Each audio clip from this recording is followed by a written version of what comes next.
1711 میں ایک سائنسدان پیدا ہوا جرمنی میں، ایڈورڈ ہیوم، وہ 1778 میں مرا ہے۔ تو نیوٹن نے یہ بتایا کہ یہ کائنات ایک سائنٹیفک طریقے سے چل رہی ہے، ایک آٹومیٹک سسٹم ہے جس کے تحت چل رہی۔ وہ خدا کا منکر نہیں تھا۔ ہیوم نے آ کر خدائی کا انکار کیا۔ انہوں نے کہا جب 2 اور 2 4 ہے تو کسی خدا کو ماننے کی کیا ضرورت ہے کہ اس نے 2 اور 2 کو 4 کیا؟ ہم دیکھ رہے ہیں سب کچھ آٹومیٹک ہو رہا ہے، کوئی خدا نہیں ہے۔ سب سے پہلے دہریت کا تصور اس شخص نے دیا کہ اللہ کوئی نہیں ہے، یہ سب خود بخود ہو رہا ہے، خود بخود ہو رہا ہے۔ پھر 1809 میں وہ ڈارون پیدا ہوا۔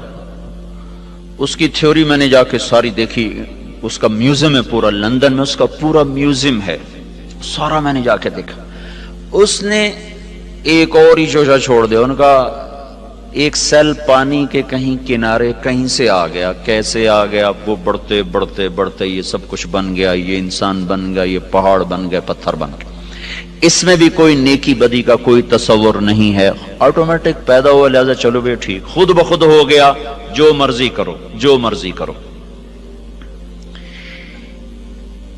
ایک تصور اسلام نے دیا، اور بھی بہت سے نظریات ہیں، میں نے صرف مثال کے طور پر آپ کو بتا دیا۔ ایک تصور اسلام نے دیا، اور بڑے خوبصورت انداز میں اللہ نے پہلے ہم سے سوال کیا، بولو بھائی، ام خلقوا من غیر الشیء، تم خود بخود پیدا ہو گئے ہو، اپنے آپ بن گئے ہو؟ یہ ڈارون تھیوری، ایک سیل اپنے آپ بن گیا، اور یہ ان پڑھ سائنسدانوں کی تھیوری کہ یہ ایک دم وہ سیل مختلف شکلیں بدلتا ہو، اپنے آپ ہی ایسے سب کچھ ہوتا چلا گیا۔ تو اللہ اس کو سوالیہ انداز میں 1400 سال پہلے کہہ رہا ہے کہ 1400 برس کے بعد ایسے پاگل لوگ آئیں گے، تو اللہ کہتا ہے ام خلقوا من غیر الشیء، بولو بھائی تم خود بخود بنے ہو؟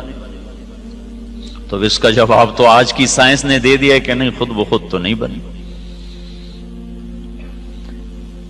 پھر اللہ دوسرا سوال کرتا ہے، ام ہم الخالقون، کیا تم اپنے خالق خود ہو؟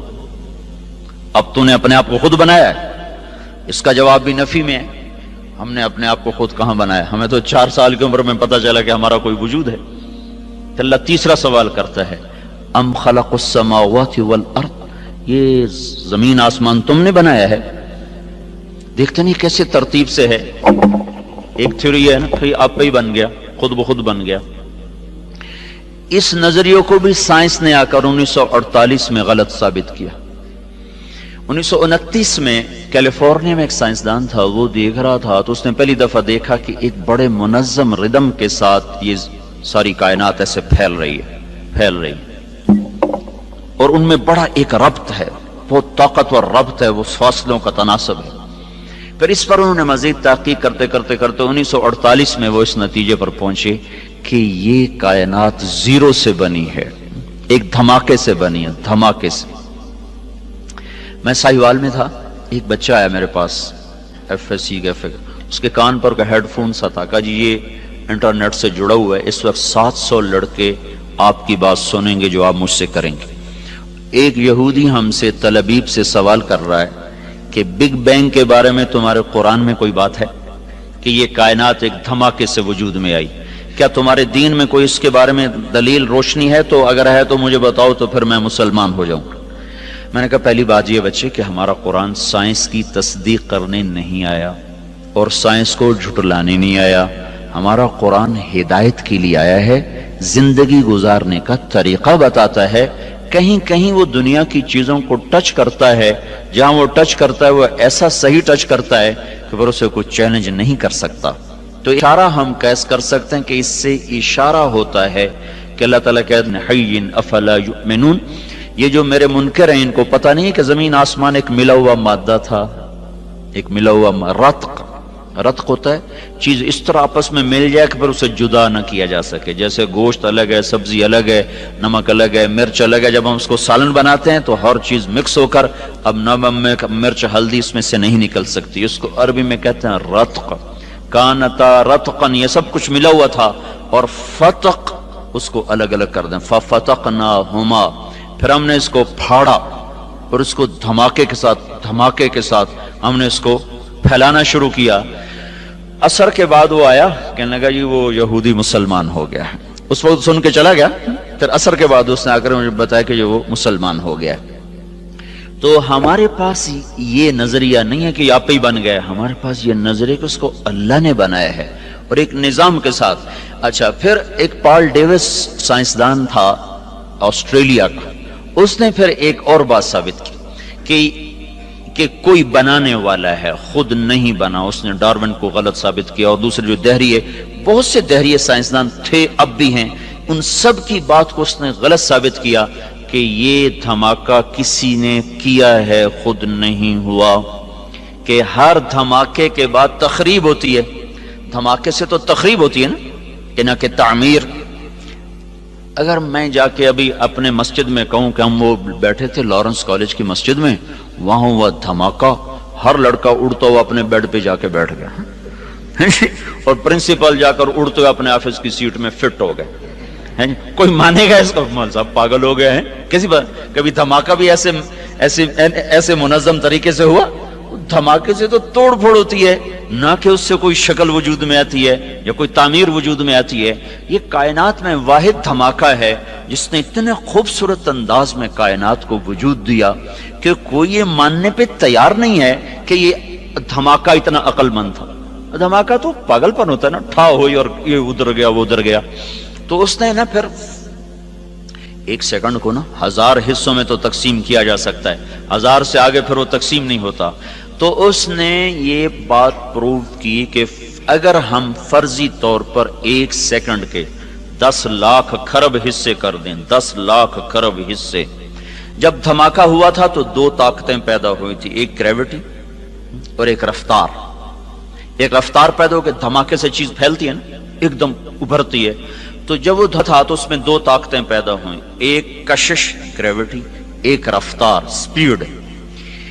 اگر اس وقت سپیڈ زیادہ ہو جاتی تو یہ کائنات بکھر جاتی، اور اگر اس وقت کشش اور گریوٹی زیادہ ہو جاتی تو یہ کائنات پھر سمٹ کے پھر زیرو ہو جاتی. اس میں اگر 1 سیکنڈ کے 10 لاکھ خرب حصے کیے جائیں اور 1/10 لاکھ خرب سیکنڈ کے برابر اگر رفتار بڑھ جاتی تو کائنات بکھر جاتی، اور اگر گریوٹی بڑھ جاتی تو کائنات زیرو ہو جاتی. تو یہ کوئی کیسے تسلیم کرے کہ یہ آٹومیٹک ہو گیا، یہ خود بخود ہو گیا؟ کوئی تو ہے، کوئی تو ہے. اور وہ کون ہے؟ یہاں آ کے وہ اٹک جاتے ہیں. تو ہمارے یہ اس بچے سے بھی پوچھو تو کہے گا اللہ نے زمین بنائی، اللہ نے آسمان بنایا. تو اس کو اللہ نے یوں جواب دیا، ان ربکم اللہ الذی خلق السماوات والارض فی 6 ایام. تیرا اللہ ہے جس نے زمین آسمان 6 دن میں بنائے. ثم استوى علی العرش، پھر عرش پہ تخت بچھایا. یغشی اللیل النہار، پھر دن اور رات کا نظام چلایا. یطلبہ حثیثا، دن آگے چلتا ہے رات پیچھے چلتی ہے. اور پھر الشمس والقمر والنجوم مسخرات بامرہ، پھر اس نے سورج چاند ستاروں کو اپنے تابع کر دیا. تو ہمارے لیے ایک جواب آسان ہو گیا کہ سب کا بنانے والا اللہ ہے. پہاڑ کیسے بن گئے؟ والجبال ارساہا، اللہ نے گاڑ دیے. پانی کیسے بن گیا؟ کہ اللہ تعالیٰ نے بنایا. فسالت اودیۃ بقدرہا. زمین کیسے بن گئی؟ والارض فرشناہا فنعم الماہدون، اللہ نے بنا دی. میٹھا پانی کہاں سے آیا؟ وہ بھی اللہ نے بنایا. ھذا عذب فرات سائغ شرابہ، کڑوا کس نے بنایا؟ کہ وہ بھی اللہ نے بنایا. وھذا ملح اجاج، یہ کڑوا بدبودار. اللہ نے کڑوے پانی کو نا بطور نعمت کے ذکر کیا کہ سمندروں کا پانی ہم نے کڑوا بنایا، دریاؤں کا پانی ہم نے میٹھا بنایا. یہ ہمارے لیے کیا مزہ ہے، یہ ہمارے لیے کیا نعمت ہے. اگر سمندر کے پانی میٹھے ہوتے تو یہ بدبودار ہو جاتے، اور ایک پانی کا تالاب گندا ہو جائے نا تو سارا گاؤں مصیبت میں آ جاتا ہے. 7 سمندر کا پانی گندا ہو جاتا اور بدبودار ہو جاتا تو ہمیں تو مری میں بیٹھنا ہی مشکل ہو جاتا. یہاں لوگ مر رہے ہوتے تو اللہ نے اس میں تیزاب پیدا کر دیا جو اس کی گندگی کو جلاتا رہتا ہے، جلاتا رہتا ہے، جلاتا رہتا ہے. پھر اس میں اللہ طوفان اٹھاتا ہے، موجیں اٹھاتا ہے، لہریں اٹھاتا ہے. کوئی تھوڑی بہت چیز بنے بھی صحیح تو پانی کی آپس کی طوفانی ٹکراؤ سے اللہ اس کو بھسم کر دیتا ہے. اب یہ نمک آتا کہاں سے ہے؟ اس میں نمک ہر وقت کہاں سے آتا رہتا ہے؟ اگر تو اللہ ہمارے ذمہ لگاتا ہاں بھائی پانی کو کڑوا رکھو ورنہ یہ تمہیں تباہ کر دے گا، اس کی بدبو تمہیں برباد کر دے گی، تو پھر انشاءاللہ لارنس کالج والے سارے کھیوڑا کی کان کے آگے کھڑے ہوتے، ٹرک بھر رہے ہوتے، ہاں جی سب کی باریاں لگی ہوتی، ذمہ دار، تاجر۔ اللہ نے ہمیں اتنا نمک دیا، پوری دنیا میں اتنا نمک کسی کے پاس کوئی۔ تو اللہ نے کیا کیا، زمین کو تھوڑا سا جنوب کی طرف جھکا دیا اور ادھر سمندر کر دیے، اور پہاڑوں کو شمال کی طرف کر دیا، اوپر برف جما دی۔ پھر زمین کے جھکاؤ سے فائدہ اٹھاتے ہوئے اللہ پاک نے پانی کو جنوب کی طرف بہانا شروع کیا، پہاڑوں پہ برف پگھلی، وہ ندی نالوں میں بدلی، چشمے شامل ہوئے، جھرنے شامل ہوئے، آبشاریں شامل ہوئی، وہ پانی ایک طاقت کے ساتھ پتھروں سے ٹکراتا ہوا اور بل کھاتا ہوا ایک حسن بھی اللہ نے بنا دیا، خوبصورتی بھی بنا دی۔ لوگ ناران کی جھیل دیکھنے جا رہے ہیں، حالانکہ اتنا سفر، مصیبت خانے، پتھر، پہاڑ، ٹکریں، پھر بھی جا رہے ہیں۔ وہاں سے یہ پانی جب میدان میں آتا ہے تو زمین میں نمک ہے، تو یہ پانی کیا کرتا ہے، زمین کی رگوں سے نمک کو کھینچتا ہے اور پورے ٹرالے بن کر ٹنوں ٹن دنیا کے سارے دریا نمک سمندر میں پھینک رہے ہیں۔ روزانہ کروڑوں اربوں ٹن اللہ ہی جانے پانی سمندر میں نمک کو پھینکتا رہتا ہے۔ سمندر کڑوے رہتے ہیں اور ہم مزے میں رہتے ہیں، اگر یہ میٹھے ہو جاتے ہم برباد ہو جاتے۔ سارے شہر کا پانی کڑوا ہو، جہاں سے نہر گزر رہی ہے وہاں نل کا کھودو پانی میٹھا ہوگا۔ فیصل آباد میں میری رہائش ہے، میرا علاقہ خانوال ہے، رہائش میری فیصل آباد، تو وہاں سارے شہر کا پانی گندا ہے، اس میں سے ایک نہر گزر رہی ہے، اس نہر کے دونوں طرف جتنے نلکے ہیں سب کا پانی میٹھا، چونکہ پانی بہتا رہتا ہے اور اس کے اندر کے نمک کو کھینچ کے آگے چلتا رہتا ہے۔ تو یہ ہمیں اللہ تعالیٰ نے جواب دیا، ام خلقوا من غیر شیء، کیوں بھائی آپ ہی بن گئے خود بخود؟ اگر خود بخود بنے تو جاؤ جو کرنا ہے مرضی کرو۔ نہیں اللہ خود بخود تو نہیں بنے، ہیچ چیزیں خود بخود چیزیں نشد، ہیچ آہن خنجر تیغے نشد، ہیچ حلوائی نشد استاذ کار، تا غلام شکر ریزے نشد، مولوی ہرگز نشد مولا روم، تا غلام شمس تبریزے نشد۔ کوئی چیز خود بخود تو ہے نہیں۔ تو پھر اللہ تعالیٰ ہم سے کہتا ہے پتہ تو کرو تمہیں کس نے بنایا ہے، یہ بہت بڑا زندگی کا سوال ہے، تمہیں کس نے بنایا، تمہیں کون موت دیتا ہے، تم کیوں پیدا ہوتے ہو، تم کہاں جا رہے ہو؟ یہ علم میرے بچوں کالجوں سکولوں میں نہیں پڑھایا جا رہا، یہ علم اللہ نے بطور مسلمان کے ہم پر فرض قرار دیا، اور پھر اللہ تعالیٰ نے قرآن کے ذریعے سے، حدیث پاک کے ذریعے سے اسے محفوظ کر دیا۔ تو زندگی کا سفر شروع کرنے سے پہلے یہ طے کرو کہ تم نے زندگی گزارنے کیسی، تم اچھے ڈاکٹر بنو، اچھے انجینئر بنو، اچھے سائنسدان بنو، یہ ہماری ضرورت ہے، لیکن تم اچھے انسان بنو، اچھے مسلمان بنو، یہ تمہاری زندگی کا مقصد ہے، تمہارے اس اچھا بننے پر ہماری زندگی کا دار و مدار۔